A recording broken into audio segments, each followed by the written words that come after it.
예, 안녕하세요. 투자창업과장 유재범입니다. 아마 펀드에 관한 설명이 주가 될 텐데요. 저희 인천시가 어떻게 보면 인천 창업 허브에 대해서 창업마을 드림촌을 조성하려고 하는 계획이 한 1년 정도의 주민 반대로 지금 지연을 하고 있습니다. 지지와 공감대도 좀 얻고 싶고 창업하시는 분들한테 어떤 지원도 좀 받고 싶고 그리고 의견도 듣고 싶고 그런 목적에서 또 계획에 대해서 한번 알리고 싶었습니다. 그래서 이 자리에서 간단하게 보고를 드리겠습니다. 글로벌 비즈니스 시티 인천입니다. 인천국제공항이나 항만 이런 부분을 통해서 경제자유국을 중심으로 세계적인 도시로 성장하고 있습니다. 그런데 그에 비해서 송도라든지 영종, 청라를 제외한 구도심은 아직도 가야 할 길이 많습니다. 창업에 대해서 서울, 경기에 비해서 인천이 많이 뒤져 있습니다. 어떤 인프라부터 일단 확충을 해야 된다는 그런 문제입니다. 청년 실업률에 관한 사항들은 이미 알고 있는 바와 같고요. 창업 생태계라고 하는 것은 이미 다 아실 겁니다. 맨 끝나는 지점이 도시의 재생으로 끝납니다. 이러한 과정을 통해서 어떻게 보면 도시의 활력을 만들어가는 그런 과정이 창업의 과정이 아닌가 생각합니다.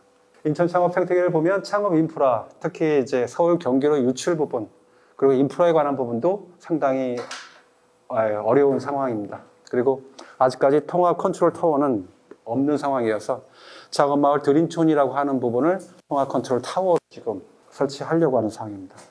그리고 민간 전문가인데요. 실질적으로 인천 창조경제혁신센터나 이제 우리 인천 TP라든지 공공협력기관에 한정되어 있습니다. 그래서 특히 민간 전문가, A씨나 V씨라든지 이런 부분들은 상당히 부족합니다. 엑셀러레이터는 9개 정도 있고요. 그 중에서 한 3.5% 정도 차지합니다. 그리고 팁스 운영사라고 하는 거죠. 중소벤처기업부의 상황인데 인천에는 2개가 있습니다. 그런데 이 2개도 서울 중구나 서대문구 중심으로 되어 있기 때문에 팁스 운영도 사실은 굉장히 어려운 상황입니다. 그래서 인천이 하려고 하는 것이 창업 클러스터 조성인데요. 도시개발사업과 연계하는 부분입니다. 그러니까 트리플 C 프로젝트인데요. 문화공동체와 대학교의 산학협력, 그리고 친환경 도시환경을 통해서 트리플 C와 그리고 국토부 공모사업, 창업마을 드림촌과 연계된 사업으로 창업 클러스터를 인하대 후문 쪽에다가 구축하겠다는 그런 사업입니다. 그래서 보시는 바와 같이 창업마을 드림촌과 영현 트리플 C를 혁신창업 클러스터의 중심에 놓고 지금 송도에 있는 스타트업 파크, 인천 TP 등 대학교에 관한 사항, 그리고 계양의 테크노밸리 지금 구축되고 있고요. 그리고 인천 내양에 들어가 있는 팔부도에 있는 상상 플랫폼, 그 다음에 문화 스타트업 그렇게 구축하고 있습니다. 창업마을 드림촌은 거버넌스를 구축하는 그런 협의체의 키워드, 핵심이 될 거고요. 그 네트워크를 강화하고 연계를 활성화한다. 그리고 기존에 하지 않았던 부분인데요. 교육청과 연계한 어떤 창업 인재를 초기 학생 단계부터 발굴해내는 그러한 부분에 대한 교육도 같이 병행할 겁니다. 그리고 창업 보육 매니저에 대한 어떤 그런 교육 같은 것도 담당할 계획입니다. 그리고 최종적으로는 인천 창업에 관한 플랫폼이라고 하는 그런 구축을 해서 창업마을 드림촌에다가 이식시키려고 하는 그런 상황입니다.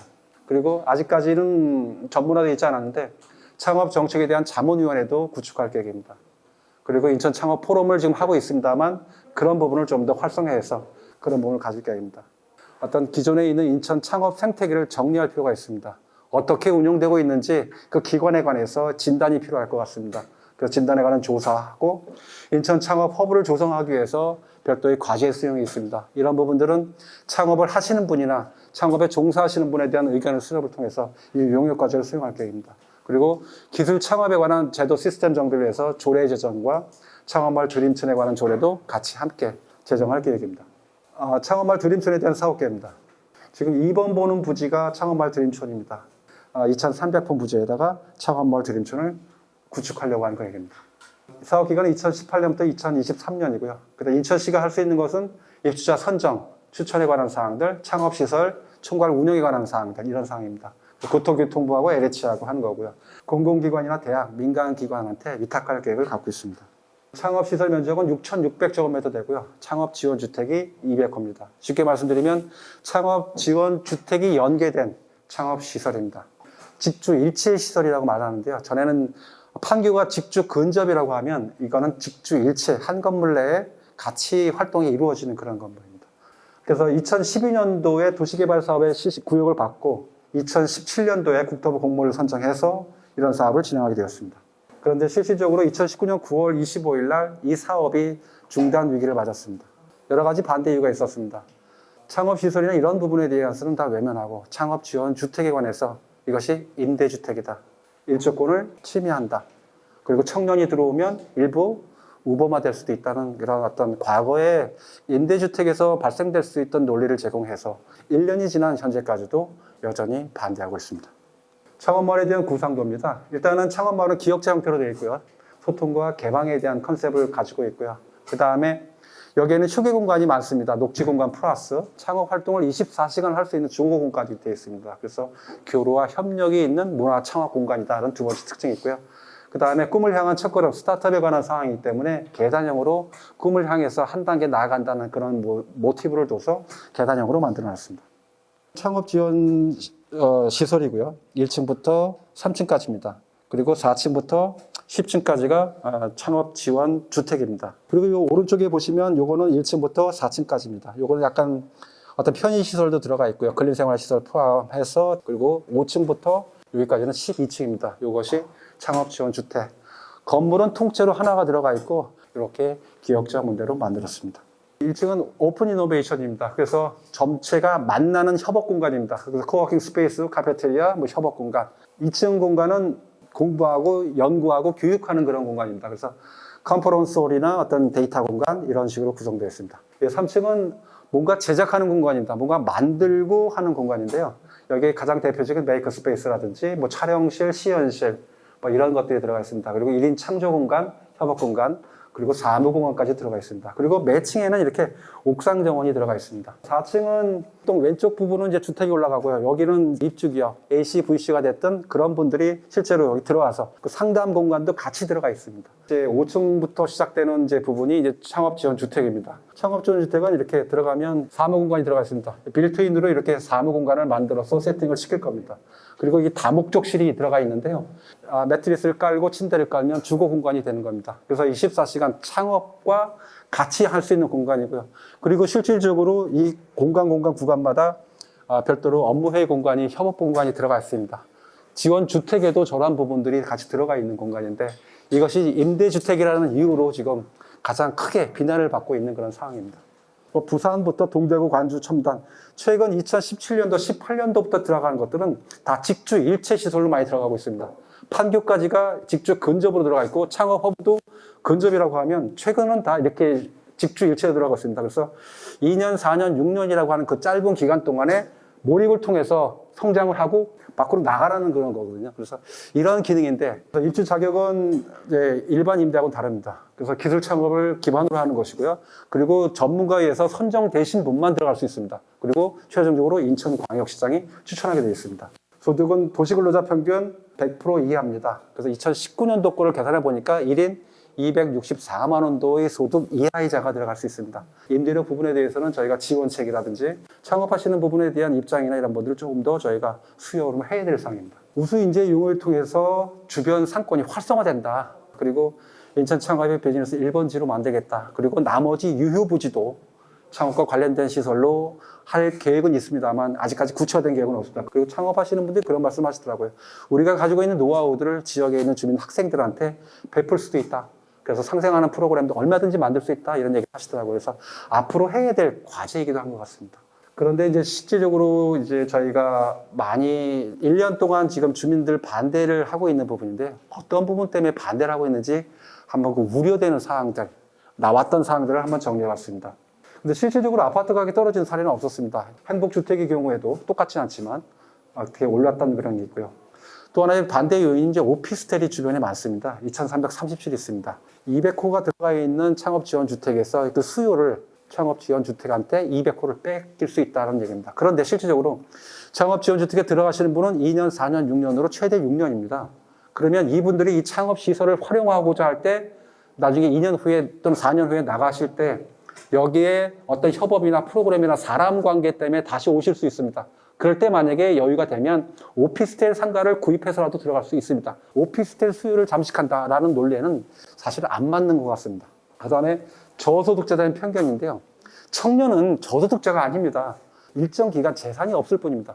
그래서 일반 저소득자 개념은 취급하는 것은 적정하지 않다고 봅니다. 그다음 일조권 조망권입니다. 기존에 6층 이하까지도 줄 수 있었는데 10층, 12층 올라가니까 4기층 또는 6계층이 어떤 햇빛을 받는데 조금 제약을 받습니다. 그런데 이격거리는 충분히 뛰고 합니다. 그리고 사람이 몰리니까 어린이 안전 문제가 되지 않냐 하는 부분인데 그 문제는 풀어갈 거고요. 청년이 우보화되는 확률이 높다라는 근거 나온 적 없습니다.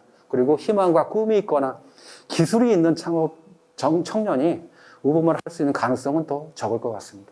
결국은 한마디로 말하면 창업지원시설은 찬성하는데 창업지원주택은 반대한다. 임대주택 아니냐? 예, 그 논리 하나로 계속적으로 반대하고 있습니다.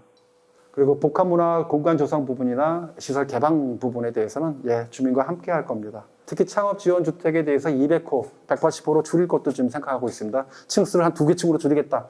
이것도 주민과 협의하고 있는 상황인데 필요하면 이제 미네르바 스타트업이라고 미네르바 스쿨이라고 아실 겁니다. 인터넷 스쿨이 유명한데 그런 어떤 다른 유형의 기숙사 형태로 제공하는 방법 이런 것들도 할 수 있고요. 실질적으로 이 부분에 대해서 소통하려고 해도 잘 만나주지 않습니다. 어떻게 보면 반대말을 위한 반대 이런 거를 계속 해오고 계십니다. 최대한 소통을 해나갈 계획입니다. 12월 달에는 다시 이 사업을 재개를 해서 진행하길 바라고 있고 내년 상반기에는 착공을 하고 2024년 6월에는 준공을 해서 창업인들이 이 시설을 이용할 수 있게 인천시가 지금 창업지원 사업 현황을 보니까 한 18개 사업 정도가 있고요. 크게 초창폐부터 시작해서 전체 규모를 보니까 330억 정도가 되는 것 같습니다. 이미 아실 겁니다. 예비 단계부터 다음 초기 단계 들어갈 수 있고 도약 단계까지 이런 프로그램들이 있는데 아직까지 서울 경기에 비해서는 상당히 부족한 것 같습니다. 2020년 7월 20일 투자 창업과가 다시 신설 규소로 생겼습니다. 그래서 이제 창업이라는 것을 이제 인천시가 더 본격적으로 시행을 하겠다. 그래서 이런 부분들을 앞으로 좀 더 키워나갈 계획입니다. 그래서 창업마을 드림촌이 핵심이 되고 각조에 연계되는 부분, 테크노파크, 창조시는따 이러한 부분들과 연계되는 부분을 갖고 가서 전체적인 그림을 그려나가고 이런 각각의 기능들이 다 한눈으로 볼 수 있고 하나로 연결돼서 네트워킹되고 이러한 것들을 하나로 만들 수 있는 이런 것들을 저희가 구축할 계획인데요. 내년에 해야 될 가장 인천시의 역점 사업이 이 부분입니다. 그래서 창업하시는 분들 의견을 별도로 구할 계획입니다.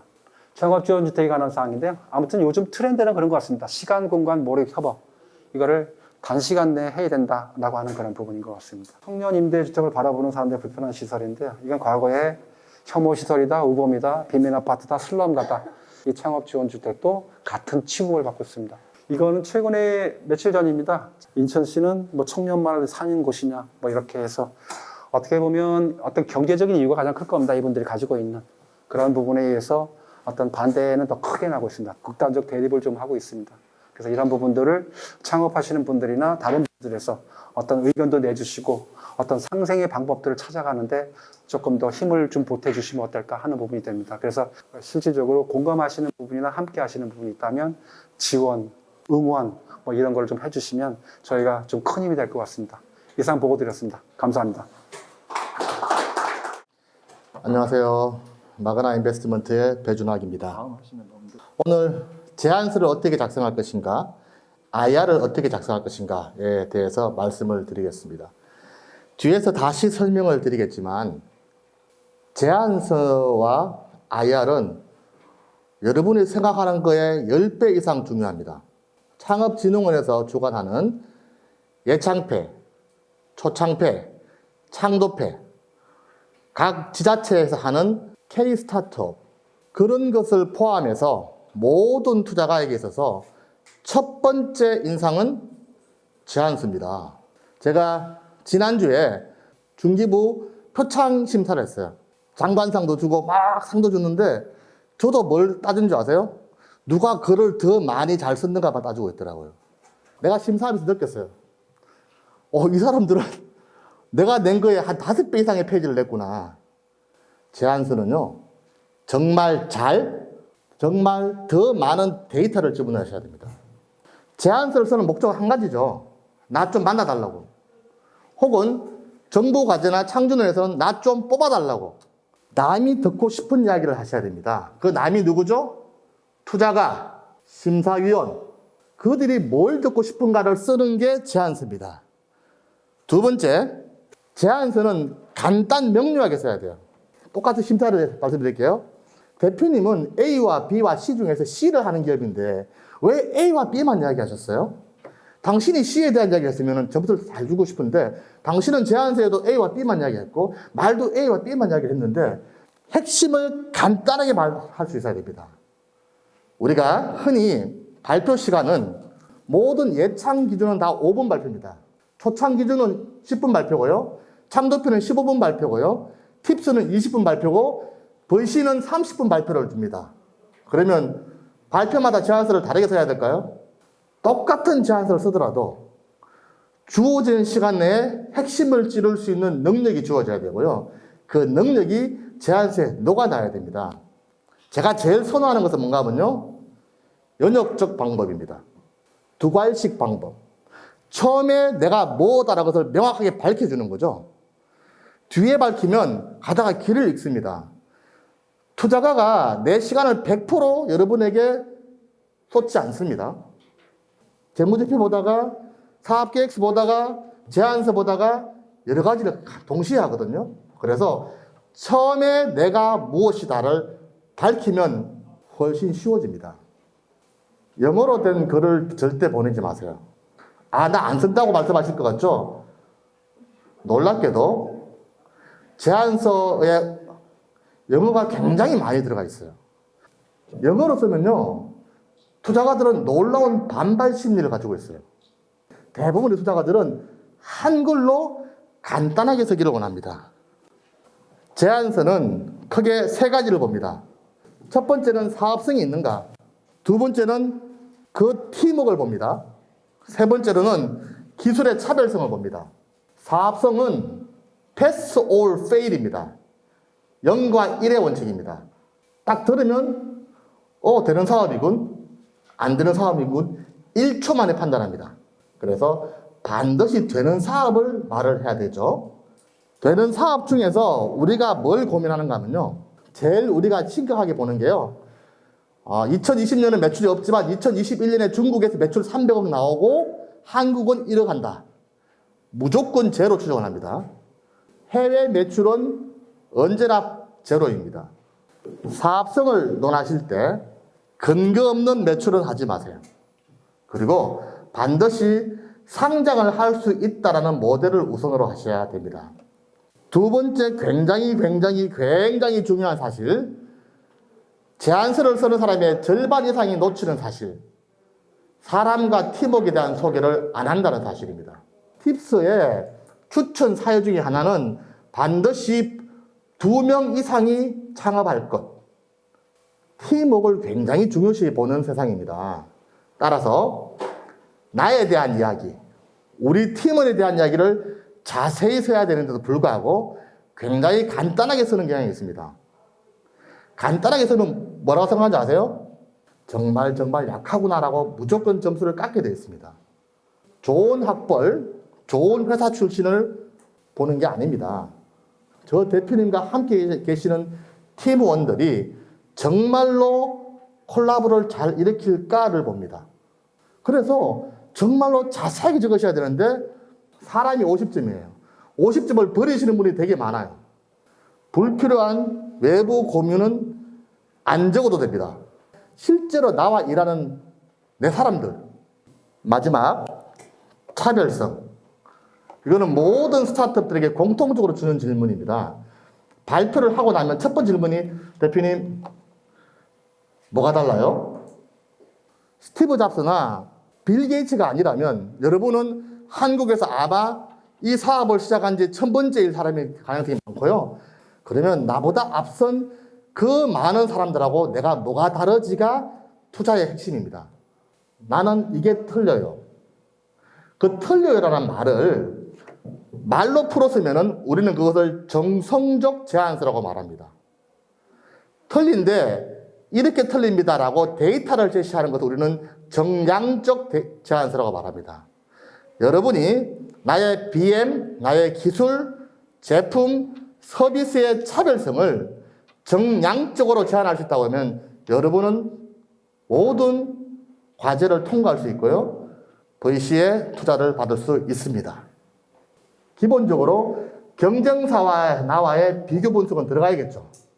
내로남불식 비교 분석이 아니라 냉정한 비교 분석, 가격, 제품의 성능, 혹은 서비스의 차이, 냉정한 비교 분석.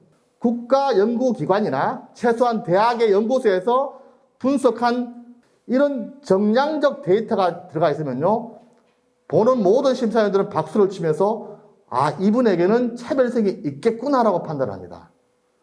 다시 돌아가 볼게요. 제안서는 첫 번째, 산업은 0과 1입니다. 될까 안 될까는 1초 만에 판단합니다. 대신에 황당무계한 매출, 특히 해외 매출을 주장해서는 안 됩니다. 두 번째, 나와 우리 팀원에 대해서 자세하게 놀라운 확보를 원하는 게 아닙니다. 내가 여기 얼마나 꽂혀있고 내 인생을 얼마나 오리라는 것을 보여줄 수 있는 제안서. 그리고 세 번째로는 차별성이 숫자화되어 있는 제안서. 이 세 가지가 가장 훌륭한 제안서인데요. 이 제안서를 다 맞추는 사람은 5% 미만입니다. 정성적 제안서, 우리는 원업이라고 부릅니다. 정량적 제안서를 고납이라고 부릅니다. 원합이는 안 됩니다. 고납이를 만드셔야 되고요. 보여주시는 제안서의 99%가 버려집니다. 저는 개인적으로 제안서를 읽는 시간을 정확하게 10초를 줍니다. 1년에 1000개를 보다 보면요, 뚝뚝뚝뚝 이게 습관화되어 있어요. 가다가 멈춥니다. 다르다 싶으면 다시 처음부터 제대로 읽기 시작합니다. 왜냐하면 1000개에게 그 많은 시간을 줄 수가 없거든요. 여러분이 앞서 말씀하셨던 그걸 지키시면요, 숫자가 들어가 있잖아요. 그렇죠? 황당한 매출이 아니고 숫자가 들어가 있으면 다시 보기 시작합니다. 모든 심사 항목에 충분한 답을 주세요. 왜 그런가 하면요, 점수표가 있습니다. 사람들이 제일 안 적는 점수가 뭔지 아세요? 자금 투자 계획, 엑싯 계획, 사회적 가치 실현 계획, 이런 것들이 다 있습니다. 놀라운 사실은 20% 이상의 대표님들이 계획 없음 이렇게 적습니다. 모든 심사 항목에다가 반드시 답을 다세요. 계획이 없어도요, 아니 내가 지금 원래 회사를 만들었는데 언제 상장할지 나도 모르죠. 모르지만은 5년 뒤에는 상장하겠습니다. 목표는 크게 가져야 되잖아요. 그렇죠? 나의 포부임에서 적어야 되는 거예요. 근데 너무 솔직하셔가지고 계획 없음, 해당 사항 없음, 스스로 금액을 낮추지 말라. 이게 무슨 말인가 하면요, 예창패, 초창패, 창도패 혹은 모든 것들은 대표님이 쓰는 금액 이상을 줄 수가 없습니다. 보통 예창패나 이런 데 1등하면 1억을 준다고 되어 있습니다. 근데 1등을 했어. 본인이 적은 금액은 5천만 원이야. 5천만 원. 2등은 9천만 원. 스스로 금액을 낮추지 마세요. 나의 능력을 제한하지 마십시오. 지금은 힘들지만 여러분은 무한한 능력을 가졌잖아요. 실제로 제가 심사를 가다 보면요, 이 사람은 아이템도 좋은데 기업 가치 5억에 투자금 5천만 원 적었어. 나는 15억에 1억을 주고 싶은데 못 줘요. 세 번째, 아까 제안서에서 말씀드렸죠? 원업이 정성적인 제안서 혹은 글로 잔뜩 풀어쓰는 말. 한 페이지에 글만 들어있다. C급 이하인 제안서죠. 그죠? 모든 제안서는 한 페이지에 반드시 데이터나 그림이나 사진이나 뭔가 들어가 있어야 됩니다. 정량적 제안서를 쓰세요. 네 번째, 누군가가 이렇게 말합니다. 제안서는 10페이지 이하로 제안합니다. 10페이지만 적어요. 10명 심사하다 보니까 50페이지가 1등이야.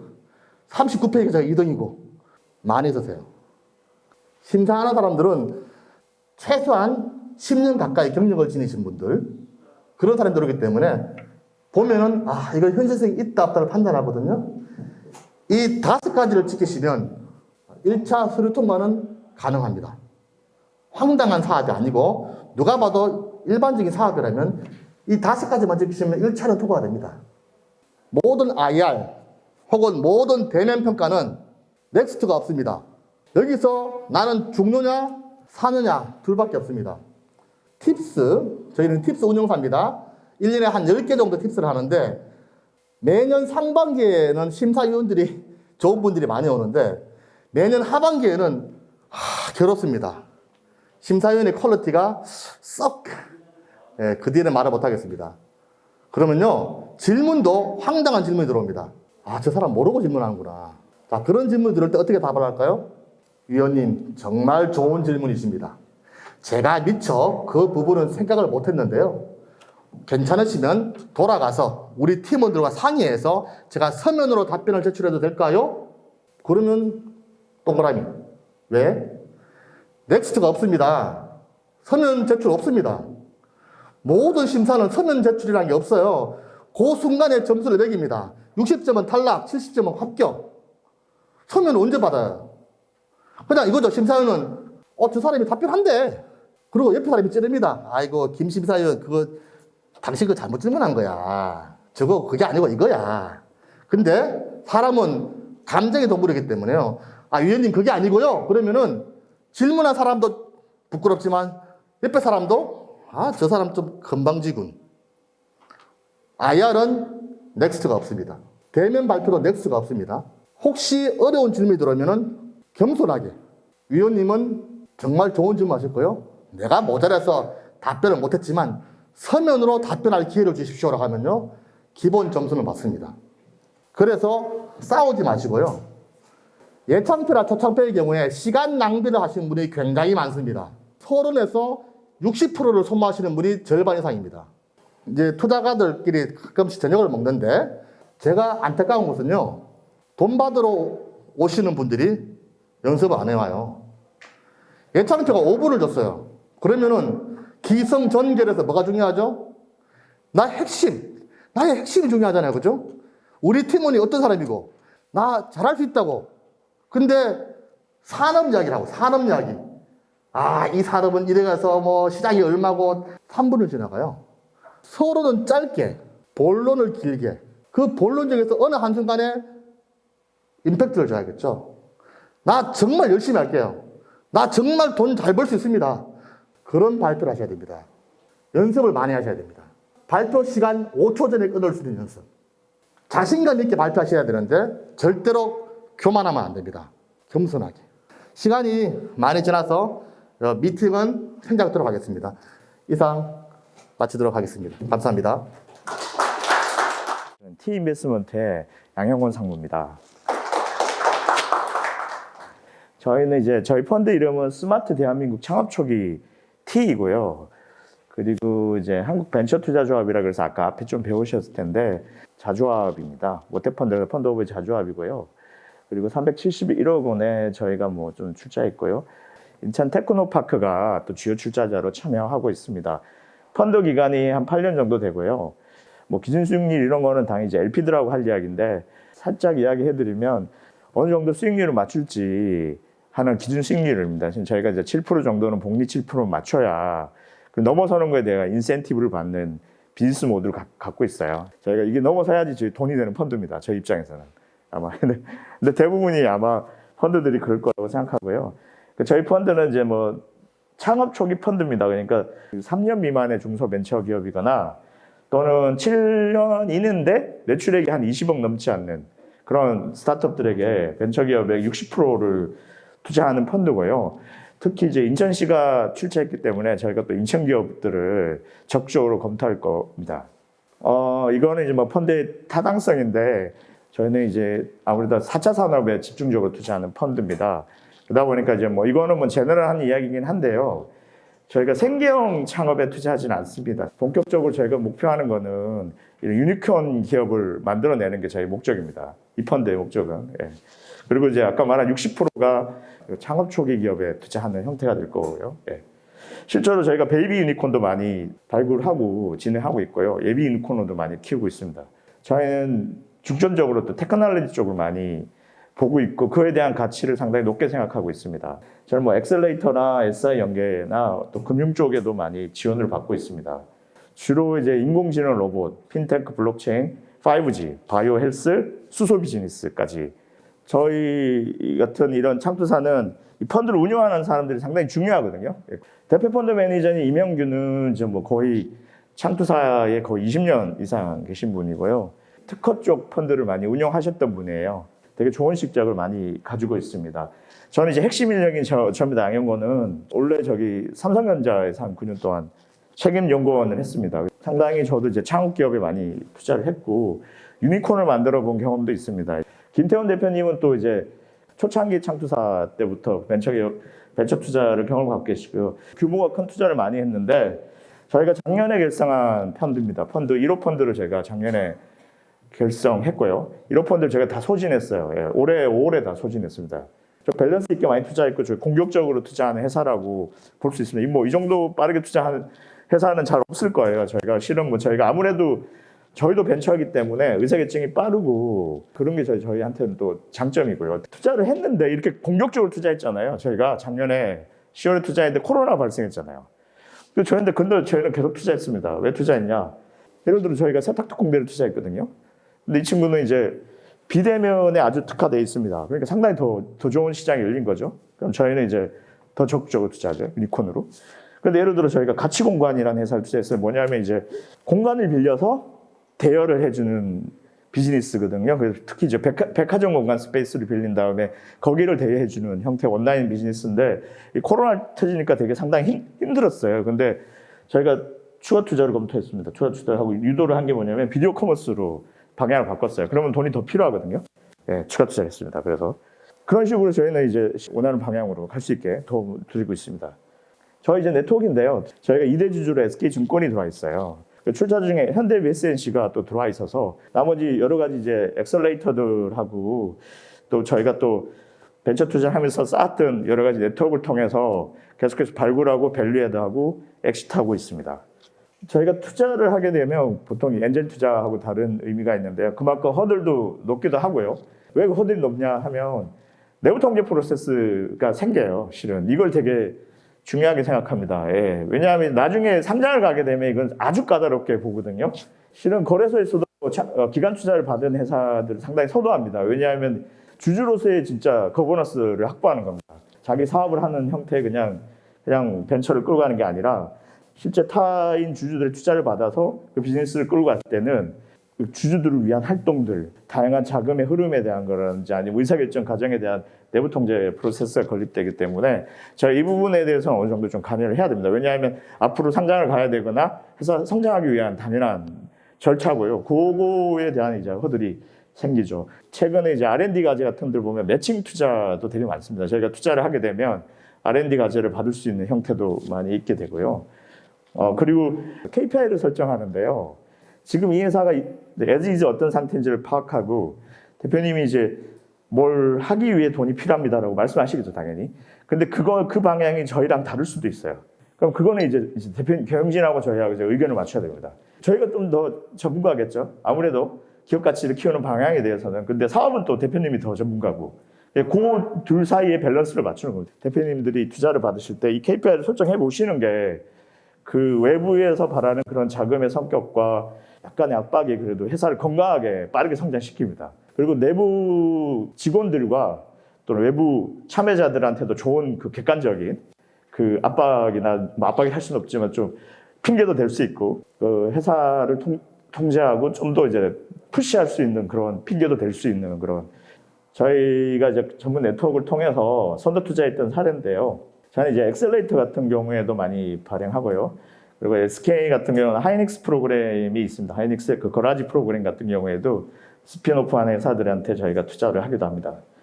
저희 회사 뭐 주요 경력인데요. 뭐 이게 자랑하는 겁니다. 이제 보면 적극적으로 투자하고 제가 기업 가치를 증대하는 활동을 하기 때문에 수익률이 좋습니다. 이런 세탁 공대 투자한 것들. 이제 이거는 이제 음원 클라우드 서비스 하는 회사인데요. 이것도 재밌습니다. 저희가 투자했고, 이 회사는 이제 바이오 회사인데, 저희가 투자하고 나서 1년 후에 그 아기 유니콘에 선정돼가지고요. 하고 있고, 이 회사 같은 경우는 이제 아주 초기에 특허만 갖고 있었는데, 또 성공적으로 아주 잘 가고 있고요. 이 회사는 저 여기였던데, 시리즈 첫 번째 투자, 기간 투자 들어가서 제가 끌고 왔었고요. 네, 그런 회사고요. 이거는 이제 화장품 회사인데요. 나중에 이제 상장을 해서 저희가 많은 수익률을 해줬습니다. 창업 초기 기업에 상당히 많이 투자했다는 걸 말씀드리고 싶고요. 특히 이제 3G 경우가 많습니다. 저희가 상당히 많이 투자하고요. 최근에 3GB도 저희가 투자하기도 합니다. 시간 좀 짧고 그렇지만 모두 또 대부분의 직원들이 전문 투자 인력으로 구성되어 있고요. 요 지분율도 보시면 이제 개인이 갖고 있죠. SK증권이 되지만 파운더 3명이 이제 빠르게 의사결정할 수 있도록 개헌권이 안정적으로 돼 있고요. 저희가 이제 지금까지 만든 펀드가 한 983억 정도 되고요. 투자 자금 넉넉하고요. 적극적으로 많이 투자하고 있습니다.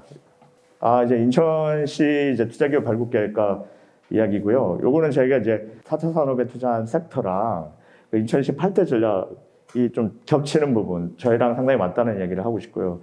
실은 펀드도 성격에 맞는 펀드를 찾으시는 게 좋거든요. 근데 그거에 대한 이해도는 좀 낮으실 거라고 생각해요. 예를 들어 창업 초기 펀드 같은 경우에는 아까 같이 인천시가 출자한 펀드 같은 경우는 인천 기업에 주로 많이 투자하게 돼 있습니다. 그러니까 그런 성격도 아시면 좋고, 창업 초기 펀드인 경우에는 아까 3년 내, 7년 내 아까 그런 기준이 있었잖아요. 주목적. 그리고 저희가 또 지방에도 한 30% 정도 투자를 해야 됩니다. 그래서 지방 기업에 대해서 상당히 적극적으로, 인천시는 아니지만 저희가 보통주도 상당히 선호합니다. 오히려 보통주를 투자하면 밸류에이션을 낮출 수가 있더라고요. 과연 엑시스 할 수 있을까를 늘 좀 투자자는 염두 안 해줄 수는 없거든요. 그거를 항상 생각하셔야죠. 왜냐하면 대표님도 뭐 이 사업을 어떻게든 이제 스타트업이라는 게 남의 투자를 받게 되고 성장시킬 때는 엑시스에 대한 시나리오가 있을 거거든요. 그러면 그 시나리오가 투자자와 맞지 않더라도 최소한 어떻게 맞출지를 한번 생각해 보시는 게 상당히 중요하거든요. 투자 의사결정 단계를 잠깐 이야기하면, 그 심사액이 보통 이제 여러 네트워크를 통해 그 소개를 받게 됩니다. 그 자료를 보다가 이제 괜찮은 자료면 이제 컨택 포인트를 얻어서 연락을 하게 되고 그런 미팅을 하게 되는데, 그게 이제 1차 단계의 허들이에요. 그렇게 미팅을 하고 나면 내가 이거를 우리 파트너들한테 좀 보여줘야겠다, 투자할 만한 것 같다라고 생각되면 그게 이제 IR이라는 걸 하게 됩니다. 인베스터 릴레이션이라고 그래서 어쩌면 심사액이 어느 정도는 좋은 회사다, 내가 투자할 만하다고 생각해서 IR을 잡게 되고, 그때는 최대한 그 심사액과 많은 소통을 하셔서, 왜냐하면 이 펀드 이제 투자 하우스마다 성격이 다 다르거든요. 상당히 다르기 때문에 심사액이 나를 좋게 봤을 때는 뭔가 있을 거 아닙니까? 그렇죠? 그때는 많은 소통을 하셔서 IR 자료를 상당히 코디를 잘 하세요. IR을 갖고 나면, IR을 끝나고 나면 이제 의견을 주고받게 되고, 그러면 거기서 이제 다음 단계로 가게 될지 말지 이제 의사결정을 하게 되거든요. 근데 IR이 상당히 중요합니다. 그리고 나서 이제 DD를 하게 되는 경우 있고 안 하게 되는 경우도 있는데, 회사 대표님 말씀하신 것과 뭐 좀 맞춰보는 작업을 하게 되고, 그리고 기준을 끊는 거죠. 그 다음에 이제 투자 심사를 하게 되는데, 거기서 심사 보고서를 작성하는 시간이 좀 필요해요. 그렇게 되면 그 사이에 근데 텀시트라는 게 있어요. 텀시트를 주고받아야 되는데 그때 주요 조건이 다 의사결정이 되거든요. 그거 중요하니까 될 수 있는 주요 조건에 대해서는 나중에 흔들리면 안 되니까 좀 잘 생각해 보시고, 그 내용이 1차 투심의에 들어가게 되고, 1차 투심의가 끝나게 나면 나중에 이제 본 투심의 가는 이런 단계로 이어지게 됩니다. 그리고 계약서 작성, 실제 납입 이게 되고요. 그렇게 되고, 투자를 받아보신 분들 거 이제 안 받아보신 분인데 의사결정 단계가 상당히 주관적이고, 그 주관적이란 말은 그 하우스의 조직 문화하고도 연결돼 있어요. 의사결정권자냐 아니냐도 되게 중요하고요. 그런 부분이 상당히 중요합니다. 경험 많은 투자자들은 다 이런 걸 갖고 있거든요. 그 어떤 분들이 팀을 만들어 와서 투자해 주세요 왔는데, 그 내용을 봤을 때 이 시점에 이런 분들이 팀을 만들어 와서 회사를 창업하고 이끌어 가보겠다라고 이야기할 때 그 내 안에 있는 이 컨텍스트 적절한가가 되게 중요해요. 되게 너무 주관적이다 막 이렇게 불평할 수 있는데 부딪혀 보세요. 계속 부딪히셔야 돼요. 왜냐하면 그래서 그 컨텍스트에 맞는 사람 이야기가 잘 들려요. 저의 그게 맞는 사람들이 잘 들리고, 정말 맞지 않는 이야기 듣기 힘들더라고요. 저의 컨텍스트에 맞지 않는 이야기를 하기 힘든데, 근데 그거 안에서 한번 배워갈 수 있는 걸 얻어가는 거. 왜냐하면 그분들은 돈을 넣어보고 잃어보고 따보고 하잖아요. 계속. 이런 경험을 할 수 있는 게 많지 않아요. 직업상. 그러면 상당히 산업의 트렌드에 민감하고 그런 거에 잘 알고 있다고 볼 수 있습니다. 그래서 조금 자기 의견하고 안 맞더라도 좀 겸손하게 받아주시고 한번 생각해 보시고 다시 수정해서 한번 또 트라이 해보시다 보면 아주 좋은 경험이라고 생각되고, 두 번째로는 이제 엔젤 투자를 받았거나 아니면 무슨 돈, 기본 자금, 뭐 가족들 돈을 모았든 현금 흐름을 어떻게 썼는지가 되게 중요하거든요. 이 돈을, 대표님들 이 돈을 어떻게 알뜰하게 썼거나 아니면 아주 적절하게 썼는지가 상당히 중요해요. 이제 왜냐하면 앞으로 내 돈이 그렇게 쓰일 거라는 거거든요. 그거는 진짜 정답이거든요. 과거에도 그렇게 썼으면 앞으로도 그렇게 쓸 거기 때문에 그 부분에 대해서 좀 신경 써서 잘 하시고 그렇게 또 투자하게 되면 그런 장치들도 생기지만 결국은 그게 나중에 회사를 크게 키우고 자신의 주식 가치가 올라가게 되는 지름길이거든요. 그거는 이제 물론 경영을 해보셔야 되는데 저도 이제 한 10년 된 회사에 좀 한번 경험도 해봤는데 많은 부분들이 이제 배당에 대한 욕심과 그 안에 그 회사의 그런 것들보다는 기업의 가치가 높아지면서 내 가치도 높아진다는 게 합치되는 경영에 대한 철학이 만들어질 때 실은 투자자도 그걸 알아봐요. 그걸 알아보고 철학이라는 게 탄탄할 때 저희도 믿음이 가는 거거든요. 기업가 정신에 대한 것들이. 그리고 그러한 철학 기반에서 이 사람이 함께하는 좋은 사람이 같이 있는가. 좀 그거는 저는 되게 중요하다고 생각하는 게 어떤 사람이 어떻게 들어오냐가 되게 중요하다고 생각해요. 왜냐하면 그 사람들도 자신의 그 시간과 역량을 투자하는 거잖아요. 그게 뭐 기업 가치거든요. 어떻게 보면.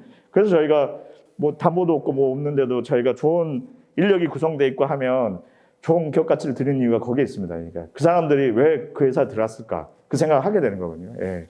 그런 팀을 잘 만들고 또 좋은 환경에 좋은 철학을 갖고 있다면 회사를 성장하는데 아주 큰 밑거름이 될 거라고 생각하거든요. 예. 그러니까 저희 펀드는 좀 그러려고 노력하고 있습니다. 네, 이상. 네, 고맙습니다. 네. 네, 안녕하십니까. BI 인베스트먼트 대표 김중만입니다.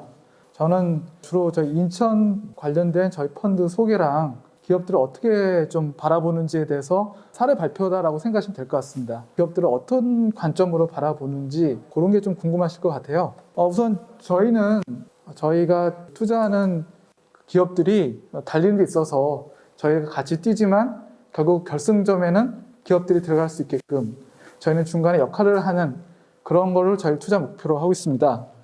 저희 회사는 지금 설립한 지 한 3년이 됐습니다. 저희도 루키인 거죠. 전에 이제 탕투사에서 심사를 했던 인력들이 독립을 해서 만든 회사입니다. 그리고 그 인력 외에도 최근에 이제 산업계의 전문가들로 이렇게 구성이 되어 있습니다. 지금 저희가 운영 중인 펀드가 4개가 있고요. 아래 왼쪽에 보시는 소셜 임팩트 2호라는 펀드가 인천 테크노파크에서 출자를 해주셨습니다. 우선 저희가 이제 기존의 BI 인베스트먼트에서 투자한 회사들을 좀 설명을 드리면은 한 40개 업체 정도가 투자가 되어 있는데 내용을 보시면은 이 업종들은 되게 다양합니다. 어느 한 업종에 치우쳐져 있지 않고요. 그리고 저희는 약간 그 초기 업체 위주로 투자를 많이 하고 있습니다. 기업들이 오셨을 때 저희가 창투사들이 바라보는 목적 자체가 우선 펀드에도 수익이 나야 되는 게 있습니다. 그래서 요즘 이제 창업 초기 뭐 해서 정부 지원 사업도 많은데 펀드들은 그런 지원 사업도 성격도 있긴 하지만 대부분 펀드 수익을 위해서 투자를 하는 거기 때문에 이 업체가 얼마 정도 성장을 할 것인가 이게 제일 중요한 포인트라고 할 수 있겠습니다. 이번에 저희가 이제 그 인천 테크노파크에서 출자하신 펀드를 잠깐 말씀을 드리도록 하겠습니다. 결성 금액은 300억 원이고요. 한 8년 정도 운영을 하게 됩니다. 그리고 저희가 임팩트 기업이란 그런 테마에 60%를 투자를 하고 그 다음에 초기 기업의 30%, 그 다음에 그 인천 소재 관내 기업 또는 1년 이내에 본점 또는 인천 이전을 활약한 기업에 저희가 30억 원 이상을 투자를 하게끔 되어 있습니다. 요거는 전부 다 중복될 수 있는 부분이고요. 저희가 이제 인천 쪽에 30억 원 이상을 활약을 했지만 많은 기업들이 찾아오시면은 저희 이제 투자 철학과 맞으면은 금액은 훨씬 더 넘어갈 수 있다. 그렇게 말씀드리도록 하겠습니다. 출자자는 인천 테크노파크를 비롯해서 한국벤처투자, 우리은행 군인공제 등이 이제 참여를 하고 있습니다. 저희는 이 펀드를 통해서 그 인천 소재 소셜 벤처 기업을 육성하는 것을 하나의 모토로 잡고 있습니다. 이 펀드의 그 주된 투자 대상이 임팩트 기업은 뭐를 임팩트 기업이라고 하는지 좀 간략히 말씀을 드리도록 하겠습니다. 우선 그 사회 부가 창출에 공헌을 해야 된다라는 게 이제 임팩트 조건 중에 하나입니다. 그래서 부가가치를 높여서 삶의 질을 개선하는 기업들, 이게 이제 모든 기업들이 다 이런 임팩트 성격을 갖고 있습니다. 뭐 공해라든지 이런 주거 문제, 이게 전부 다 우리 삶의 지금 불편함이거든요. 모든 스타트업 하시는 분들이 기존 업체들, 이런 산업 관련돼서 개선해야 될 점을 이제 찾아서 창업을 많이 하시기 때문에 이런 불편함을 개선해서 하는 기업들을 저희는 임팩트 기업이라고 이렇게 부르고 있고요. 그 외국 사례를 보면은 이런 뭐 테슬라, 그다음에 뭐 임파서블 버거 이 모두 다 임팩트 기업입니다. 그리고 이 사회적인 공헌도 해야 되지만 또 하나는 혁신성을 가지고 있어야 됩니다.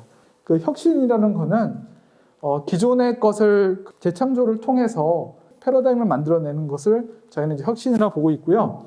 그렇다 보니까 이런 섹터들이 뭐 4차 산업에도 겹치기도 하고 전통 산업에도 겹치기도 하고 이렇게 되어 있습니다. 저희가 임팩트 투자 사례를 말씀드려 보면은 요 보시면은 이게 임팩트구나라는 걸 느낄 수 있는데요. 왼쪽에 보시는 이제 두성 컴퍼니라는 회사는 풀필먼트 서비스를 하는 회사입니다. 요즘 소상공인들이 온라인 커머스에서 많이 사업을 하시는데요. 대부분 자금적인 측면이나 인력적인 측면이 많이 부족하다 보니까 사후 관리를 좀 많이 힘들어 하세요. 또 그 부분에 또 인력과 재원이 많이 투자가 돼야 됩니다. 이런 서비스를 해주는 회사를 이제 풀필먼트 회사라고 하고 있고, 이 회사가 왜 임팩트냐? 우선은 소상공인들의 뒷부분을 책임져 주기 때문에 이 사회적인 공헌을 할 수가 있다. 또 하나는 물류에 있어서 새로운 그 혁신적인 모델이기 때문에 임팩트라고 생각을 하고 있고요. 요 가운데 있는 이제 지토스라는 회사는 청년층의 주거 문제, 청년들이 오피스텔이라든지 원룸을 구할 때 임대료를 좀 안 받거나 싸게 해주는, 그렇게 해서 규모의 경제를 통해서 회사의 수익을 창출을 하게 하려는 회사입니다. 이 부분도 청년층의 주거 문제를 건드리고 있기 때문에 임팩트성을 가지고 있다고 보고 있고요. 여기를 통해서 회사가 이제 성장을 하는 이런 모델이 기존에 이제 그 나왔던 모델하고 좀 혁신적인 모델로 봤기 때문에 임팩트 기업이라고 할 수 있고, 맨 오른쪽에 있는 회사는 요즘 이제 줌이라든지 그런 게 많이 나와 있는데요. 비대면 관련된 이제 소프트웨어를 만드는 회사입니다. 이 소프트웨어를 가지고 이제 온라인 동영상 교육을 하고 있습니다. 그런 제품을 통해서 이제 지방에 있는 중고등학생들이 서울에 있는 유명 강사의 강의를 좀 저렴한 가격에 수강을 할 수가 있고, 온라인 화상회의를 해줄 수 있는 서비스다 보니까 이제 교통 문제 같은 것도 해결해 줄 수 있고요. 그래서 이 회사도 저희가 이제 임팩트로 보고 투자를 한 사례입니다. 보시면은 임팩트가 그렇게 어려운 게 아니에요. 그 다음에 이제 저희가 그 펀드 설명을 좀 이제 떠나서 저희가 이제 투자할 때 어떤 관점에서 회사를 바라보고 저희가 어떤 지원을 해드릴 수 있는지 그 말씀을 좀 드리겠습니다. 여기 오른쪽에 보시면은 기업의 성장 사이클이 있습니다. 처음에 시작을 해가지고 하다가 이제 저희 수평선 아래로 내려오지 않습니까? 이게 아마 이제 데스밸리라고 해서 기업들이 한 3년 정도, 빠르면 2년 정도에 이제 겪게 되시는 기업들이 꽤 있어요. 그 겪게 되는 거는 저희가 초창기 때 만들었던 사업 비즈니스 모델이 시간이 지나면서 본인 생각하고 좀 많이 떨어지는 거죠. 그렇게 되다 보니까 이제 좀 자금도 떨어지게 되고, 이 부분은 이제 데스밸리라고 부르고 있고요. 이 데스밸리를 좀 지나서 수정하는 과정을 통해서 기업이 이제 성장하는 모습을 가고 있습니다. 여기에서 이제 창투사들이나 이제 저희 회사도 이제 도움 드릴 수 있는 부분이 한 5가지 정도 되고 있고요. 이 단계별로 업체 상황에 맞춰서 투자가 되고 이제 컨설팅이 되고 그렇게 되고 있습니다. 방법에 따라서 어떤 투자사는 초기에 집중하는 회사가 있고 뒷부분에 집중하는 회사가 있고 이렇게 이제 진행이 되고 있습니다. 그다음에 이제 저희가 이제 투자할 때 이제 가장 이제 검토하고 있는 사항이 요거를 갖다가 좀 정리를 해서 간략하게 한번 말씀을 드릴게요. 요 투자 시 검토 사항이 창투사들이 쓰는 투자 심사 보고서의 순서입니다. 그래서 여러분들이 IR 할 때도 이런 거를 염두에 두시고 IR을 하셔야 되고, 질문 사항도 대부분 이제 이런 관점에서 질문 사항이 이제 나올 겁니다. 거기에 대해서 답변을 잘 하셔야 되는데, 저희가 이제 제일 중요하게 생각하는 거는 시장입니다. 시장. 회사가 비즈니스 모델에 어떤 산업에 지금 참여하고 있는데 그 시장이 지금 어떤 상태인가, 어떤 추세로 흘러가는가, 이게 이제 가장 중요해요. 암만 모든 게 뛰어나도 시장을 이길 수는 없거든요.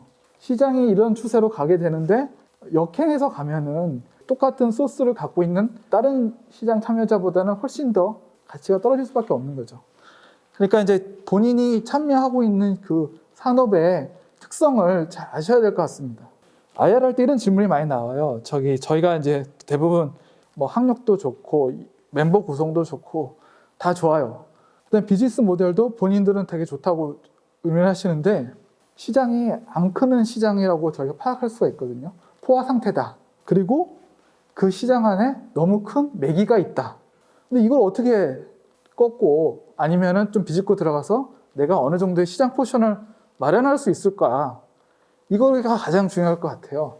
이 부분에 대한 질문이 아마 많이 나오고 있고 여기에 대해서 사실은 답변을 좀 충실히 하셔야 된다. 그렇게 말씀을 드리고 싶습니다.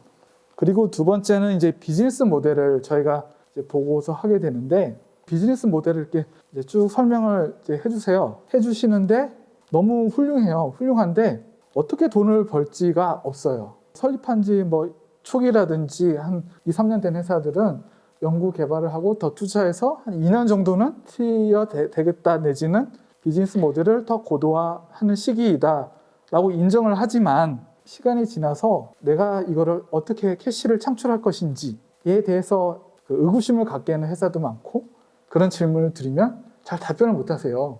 그 어떻게 돈을 수익 창출 방법이 있죠. 그 다음에 시장 점유율은 어떻게 될 것이냐. 그러면 경쟁자와 비교해서 강점, 약점, 마지막에 그로스 단계를 거쳐서 나중 모습은 어떻게 만들 것이냐. 사람을 어떻게 고용을 할 거고 또 구체적인 방법이 들어갑니다. 그게 이제 성장 전략이라고 할 수 있는데 그런 부분에 대해서도 준비를 하셔야 될 것 같아요. 좀 막연한 그림을 갖고 오시게 되면은 그게 다 이제 공격 포인트가 되는 거죠. 사례를 잠깐만 말씀을 드리면은 돌봄 서비스를 하는 회사가 찾아온 적이 있어요.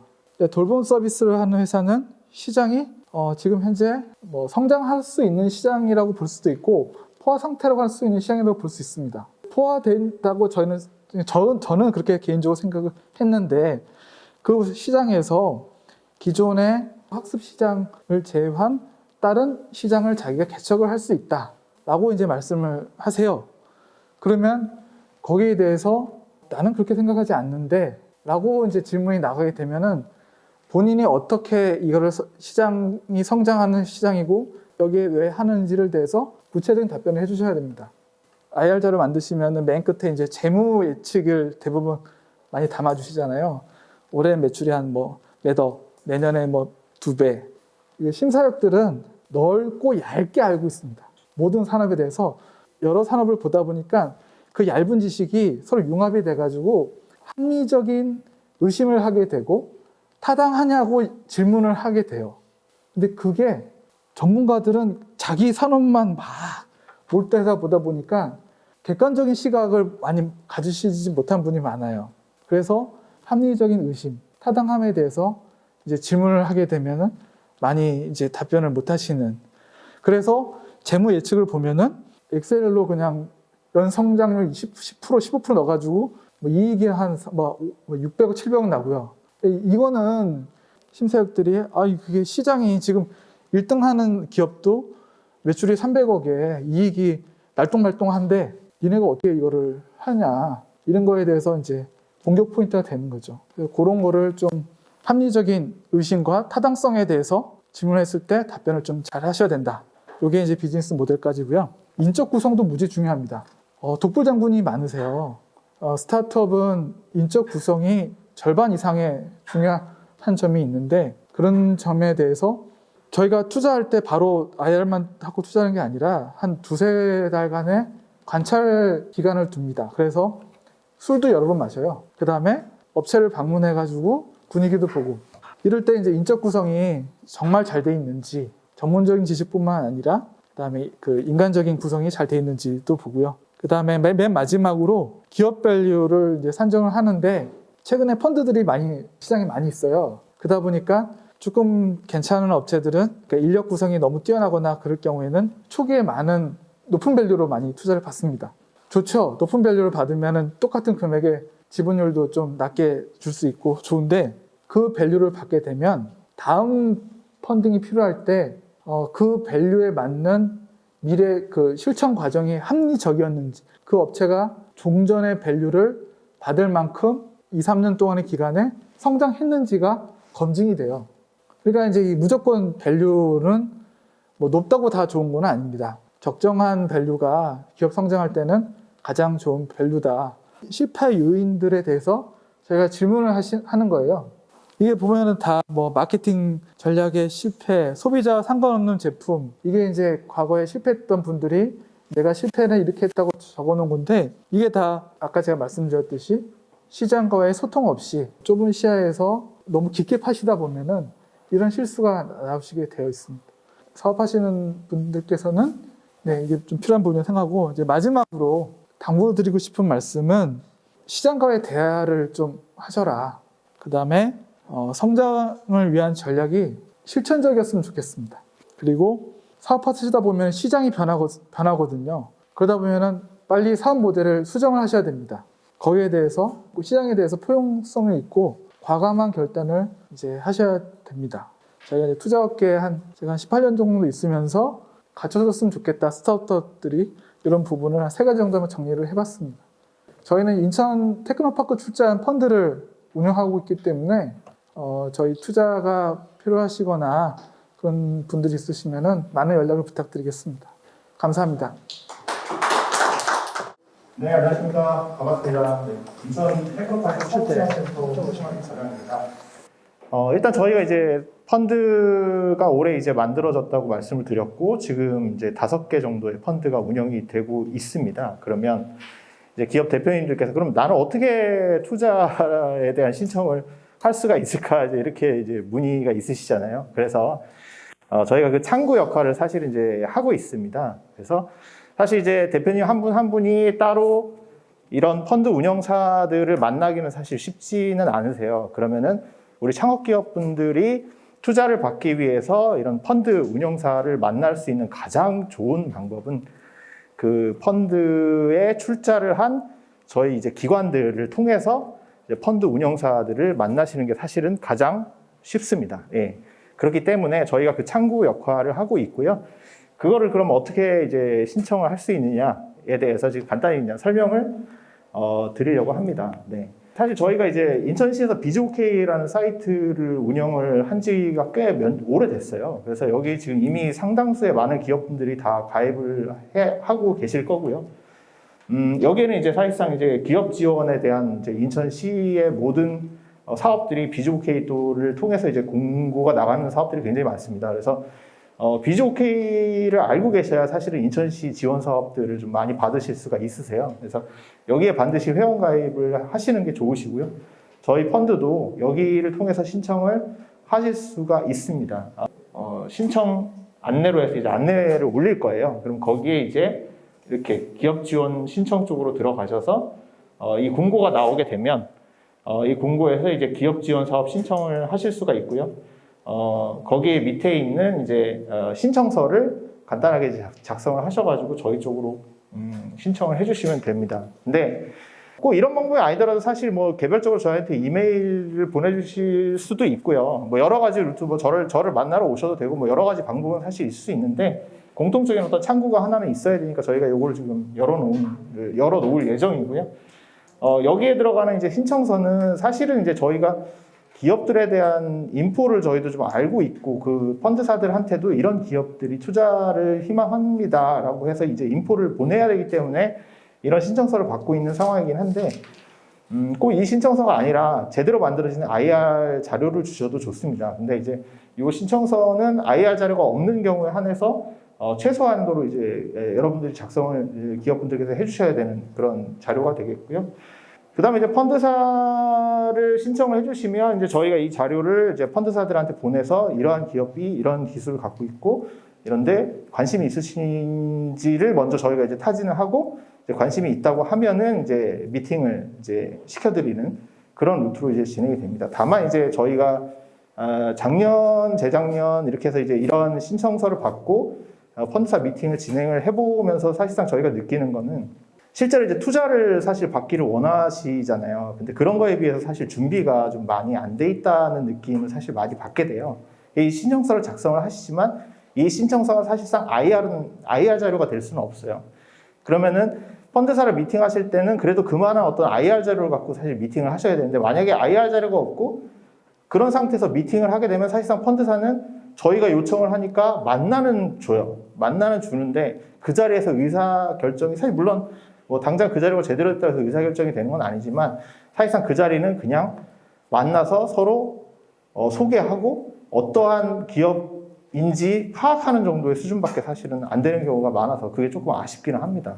물론 그렇게를 통해서 한번 인지를 하는 것도 좋기는 한데 사실은 저희 아까 말씀드렸듯이 이런 펀드사들이 굉장히 사실은 시간을 내는 게 쉽지는 않아요. 그래서 이제 기관들이 요구하고 하면은 이제 저희가 출자도 했기 때문에 만나주고 하지만 한번 미팅을 하고 재미팅을 하고 이렇게 하는 게 사실 쉬운 일은 아닙니다. 그렇기 때문에 이런 것들을 준비하실 때 조금 좀 잘 준비를 해서 미팅을 할 수 있는 그런 준비를 좀 하셔야 되고요. 만약에 내가 그런 준비가 좀 안 돼 있다라고 판단이 되시면 이런 저희 같은 기관들, 이제 저희뿐만 아니라 창업 유관기관들이 운영하고 있는 투자유치 프로그램들이 있어요. 그래서 그런 투자유치 프로그램들을 참여하시게 되면 이제 엑셀러레이터나 이런 분들이 여러분들이 하고 계시는 사업 계획서를 좀 고도화 시켜주고 IR을 할 수 있는 그런 것들을 이제 여러분들께 멘토링이나 컨설팅을 해드리거든요. 그래서 그런 것들을 좀 어느 정도 해보시고 난 다음에 어플라이 하시는 게 사실상은 더 좋으세요. 아니면 이제 이러한 절차를 통해서 만나서 펀드사가 직접 여러분들한테 이제 이런 부분이 준비가 안 돼 있다, 이런 부분이 안 돼 있다, 이런 식으로 이제 물론 이렇게 멘토링 비슷하게 진행되는 케이스도 있기는 합니다. 다만 목적이 사실상 그건 아니잖아요. 그래서 그런 부분에 대한 준비도 사실은 좀 해두시면 좋습니다. 근데 어쨌든 창구는 항상 열려 있습니다. 그래서 24시간이라고 말씀드리기는 어렵겠지만 저한테 이메일 주시거나 여기 신청하시는 건 언제든 가능하시거든요. 대표님들께서 어느 정도 준비가 그래도 좀 돼 있고 아니면 펀드사하고 미팅을 좀 희망한다라고 하실 때 저희 쪽으로 신청을 해주시면 저희가 이제 그런 것들을 받아서 이제 미팅을 시켜드릴 수 있습니다. 그래서 창구는 항상 열려 있다라고 말씀드리고 저희도 좋은 인천 기업이 발굴이 돼서 투자를 받기를 사실 원하는데 사실상 이 VC와 우리 창업기업들 간의 갭이 아까도 얘기 들으셨겠지만 상당 부분 사실 있거든요. 그러면 보통 저희가 물론 이제 창업을 하시는 분들은 나름대로 어떤 독특한 나만의 어떤 시장이 있고 나만의 아이템이 있고 분명히 그 아이템으로 돈을 버실 수는 있어요. 버실 수는 있는데 투자를 받아야 되겠다라고 하는 거는 단순히 벌겠다는 어떤 부분을 떠나서 좀 내 스스로 가치를 좀 높게 보셔야 된다는 거죠. 그러니까 즉 펀드사가 사실상 투자를 해서 내 돈을 회수하는 게 목적이잖아요. 그러니까 그러다 보니까 펀드는 지원 사업이랑은 좀 달라요. 그러니까 이걸 그냥 지원 사업 받듯이 신청을 하시면 절대로 이거는 이루어질 수가 없습니다. 이거는 그 말 그대로 투자이기 때문에 회수가 돼야 되는 게 목적이에요, 기본적으로는. 그럼 물론 이제 어떤 그 C에서 펀드를 출자하는 거는 물론 투자, 회수 이런 거에 대한 근본적인 목적으로 이걸 하고 있는 건 아니지만 그걸 운영하고 있는 펀드사는 어쨌든 투자를 한다는 건 자기 돈을 투자하고 엑시트를 해서 회수를 하겠다는 게 사실 그 목적이거든요. 그러면 우리 창업기업 대표님께서 그러한 어떤 그 엑시트에 대한 부분을 명확하게 보여주실 필요가 있다는 거죠. 그러면 내가 하고 있는 창업 아이템이 돈을 버는 아이템이다를 떠나서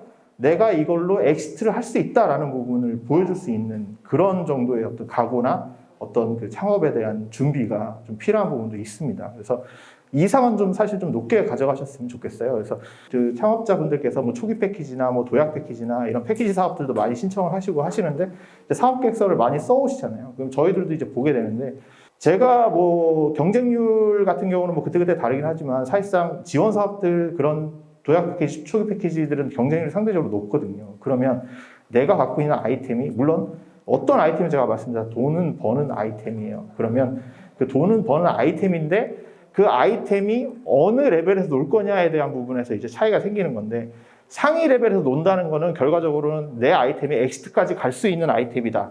이거는 이제 상위 레벨로 가는 거예요. 근데 만약에 그렇지 않다. 그냥 일반적으로 돈을 버는 아이템이다. 그러면 중위권에서 하위권으로 내려오거든요. 거기는 엄청나게 치열한 시장이 되는 거예요. 왜? 대부분 다 그쪽으로 들어오시거든요. 그러면 상위권으로 들어오면 엑시트까지 갈 수 있는 그런 각오를 가지고서 써온 아이템은 제가 아까 말씀드린 상위권에서도 올라간다 말씀드렸잖아요. 그러면 경쟁률은 상위 10% 정도에서 움직일 수밖에 없어요. 저희도 이런 초기 패키지나 이런 부분을 운영하다 보면 투자를 받을 수 있는 기업들을 저희도 계속 이제 보고 펀드사한테 자료도 보내고 이렇게 하는데 결국은 아까 말씀드렸듯이 뭐 한 20개를 저희가 지원한다 하더라도 투자를 받을 수 있는 기업은 5개도 안 되거든요, 사실상. 그러면 내가 그 정도의 이상을 가지고 사업 계획을 써왔다 그러면 그 5개 안에 들어가는 거예요. 그럼 그만큼 사실상 될 확률이 높은 거죠. 근데 그렇지 않다라고 하면 이제 나머지 이제 수백 개의 기업들은 이제 경쟁을 해야 되는 상황들이 될 수가 있습니다. 투자라는 개념이 나와서 이제 제가 말씀드린 부분이긴 한데 우리 창업 기업들께서는 그런 부분을 좀 가지고 내가 하고자 하는 비즈니스가 좀 더 높고 이상적인 비즈니스가 될 수 있는 그런 가치에 대한 고민이 좀 같이 들어가야 되지 않나 이런 생각이 좀 듭니다. 어쨌든 이제 이거 나중에 보시면 이제 뭐 신청서는 이렇게 되어 있기는 한데 공고를 보시게 되면 거기에 이제 제 연락처나 뭐 이메일 같은 게 들어갑니다. 그래서 그쪽을 통해서 저한테 연락을 주셔도 됩니다. 창구는 언제나 열려 있고 투자는 인천시는 투자를 할 기업들을 찾고 있습니다. 다만 그 갭을 메울 수 있는 거는 이제 우리 창업자분들이 해주셔야 되는 역할이 되겠죠. 네. 하여튼 뭐 오늘 설명회는 이걸로 마치도록 하고요. 고생 많으셨고요. 네. 또 뵐 수 있으면 좋겠습니다. 네. 감사합니다. 네.